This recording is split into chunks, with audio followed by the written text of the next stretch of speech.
ទាំងនេះហើយគឺជាទូរស័ព្ទដែលខ្ញុំធ្លាប់លេងហ្គេមកាលពីនៅក្មេងមួយគ្រឿងនេះហើយដែលខ្ញុំបានប្រើមុនគេគឺ Nokia 6300សំខាន់អាកន្លែងប៊ូតុងហ្នឹងគឺខ្ញុំបាត់ស្កត់ទេដោយសារតែវារបើកកាវហើយសំខាន់ស្កត់ហ្នឹងគឺខ្ញុំបាត់យូរហើយតាំងពីខ្ញុំនៅប្រើម៉េះហើយសំខាន់នៅជាប់ដល់ឥឡូវទៀតជាប់បានយូរមែនតាស្កត់ហ្នឹង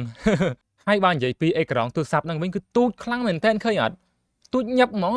ហើយចេះកាលហ្នឹងគឺលេងហ្គេមមើលកើតដែរមើលឡើងច្បាស់កន្លែងហ្មង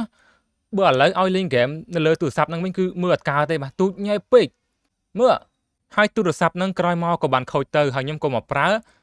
Nokia X2 ម្ដងមកដល់ឥឡូវទូរស័ព្ទអស់ហ្នឹងគឺឲ្យលួយអស់ហើយមើលអេក្រង់វិញអាស្ទះបិទអេក្រង់ឡើងលបើកជាងក្រៅបាត់ហើយមានទូរស័ព្ទមួយទៀតច្បាស់ត្រជាក់ភ្នែកអេក្រង់ធំគឺ Nokia N95 ពីលុយខ្លាំងដោយសារតែវាជាប្រភេទទូរស័ព្ទរុញយើងអាចរុញទៅលើក៏បានយើងអាចរុញចុះក្រោមក៏បានហើយបើនិយាយ memory ក្នុងម៉ាស៊ីនទូរស័ព្ទហ្នឹងវិញគឺ 8G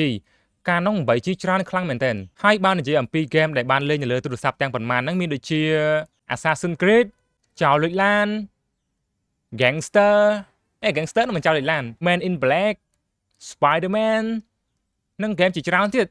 គឺរាប់អត់អស់ហើយគឺច្រើនខ្លាំងមែនទែនប៉ុន្តែហ្គេមទាំងអស់ហ្នឹងគឺជាប្រភេទហ្គេម 2D ទេមិនមែនជាហ្គេមបែប 3D អីទេឥឡូវខ្ញុំនិយាយដល់ការប្រើប្រាស់ទូរស័ព្ទ touch screen ម្ដងដោយសារតែភាគច្រើនគឺខ្ញុំប្រើប្រាស់ទូរស័ព្ទចុចប៊ូតុងទេហើយនេះគឺ Sony X8 ដែលវាគឺជាទូរស័ព្ទ touch screen ដំបូងដែលខ្ញុំបានប្រើបើនិយាយពីការលេងហ្គេមវិញគឺចប់ហ្មងកាលនោះគឺខ្ញុំចង់លេងហ្គេម GTA 3ប៉ុន្តែទូរស័ព្ទហ្នឹងគឺលេងអត់កើតទេប៉ុន្តែមានទូរស័ព្ទមួយទៀតដែលលេងកើតនោះគឺ Samsung Galaxy S2 HD វ៉ាវលយ